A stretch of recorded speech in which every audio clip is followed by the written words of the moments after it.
Walk around any new caravan forecourt these days and it's scarily too easy to find rows and rows of models all costing 25 grand or more and all within touching distance of 2 tons, sometimes even more. So how refreshing then to find a caravan like the one I'm sitting in now, the new Xplore 422, which is under £16,000 and also weighs a featherweight 1100 kilograms. So small caravan, but plenty to talk about. So let's get going.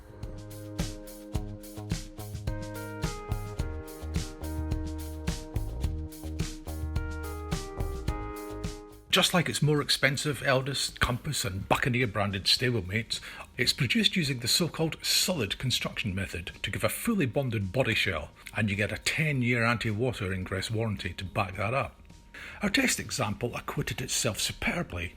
Everything on board was hung together tightly and evenly, and it's nice to see an entry-level model get fine details such as dovetail joints on the drawers and heavy-duty sprung seat bases. There were a few untidy strands of wiring lurking at the back of a couple of lockers, but it's a good day at the office when that's all there is to blot an otherwise very impressive copybook.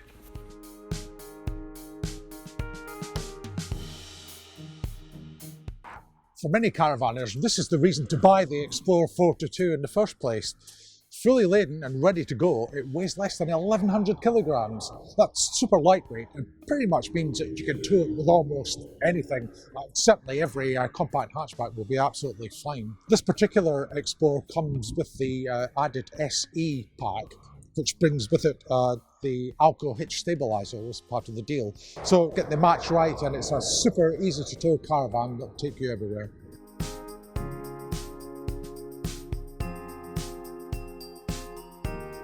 This is where I think the caravan designers have done a remarkable job with this little Xplore, because it doesn't really feel that little when you're in it. The interior length is actually 13 foot 9 and it feels much bigger than that, partly because you have the end kitchen flowing on from the front of the caravan and not an end washroom which curtails the amount of space front to back. The lounge is super long as well. You get 4 around here very comfortably. Very nicely upholstered as well, so it's big and comfortable with it. An immense amount of storage space for a two-berth caravan, thanks to deep lockers and cupboards everywhere, good sprinkling of power sockets about the place, and the SE pack that comes with this particular model, there's a nice stereo CD player built in. And the Whale central heating system works effectively on gas and electricity, so it's a stylish caravan and lots of practicality to go with its TARDIS-like dimensions.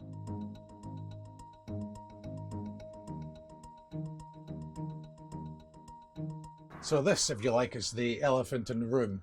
It's not a permanent bedroom caravan. Having said that, just look at the size of this. It took me maybe 90 seconds to get it to this made up state, and with another couple of minutes to haul in an undersheet and a duvet, you're good to go. I mean good, because this is a really comfortable bed that's 6.5 feet long and more than 5 feet wide. You're not going to get a bed of that size in any fixed bed caravan. I think there's serious food for thought there.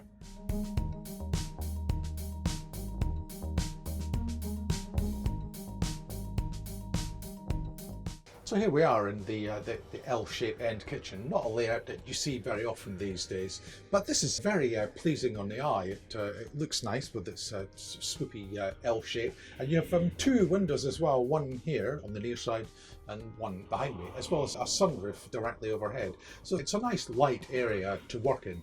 Cooking wise, well, this is perhaps where the entry-level nature of the Xplore is most obvious, in as much as you have a 3 gas burner hob. There's no dual fuel option. You have a combined oven and grill, not separate, and there's no fitted microwave either, although you can specify one as a cost option.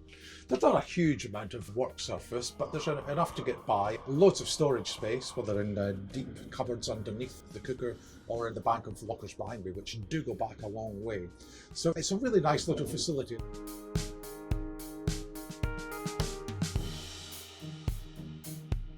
I think a lot of people will get a bit of a surprise when they open this door for the first time and see that somehow the designers have managed to accommodate a separate shower cubicle. It's a good one too, full adult size. There's a full length mirror with the light above it. Plenty of good storage, including some open shelving, and there's also an outlet for the blown air heating, so it's nice and toasty in there. It's a really, really nice little washroom, although not so little actually, as it turns out.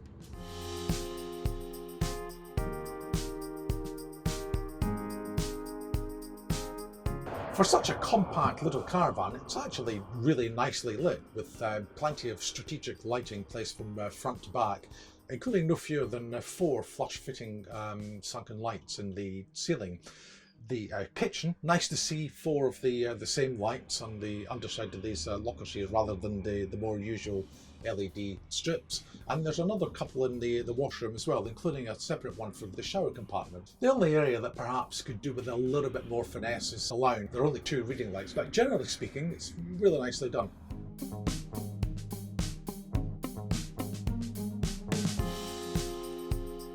If you see Xplore 422 owners with a slightly smug expression going, "We ain't one on site," you have to forgive them that, because they've played an absolute blunder in buying this exceptional little caravan. The way that it's been planned inside is nothing short of ingenious. It's great value for money and very well equipped too. I think it's an exceptional model.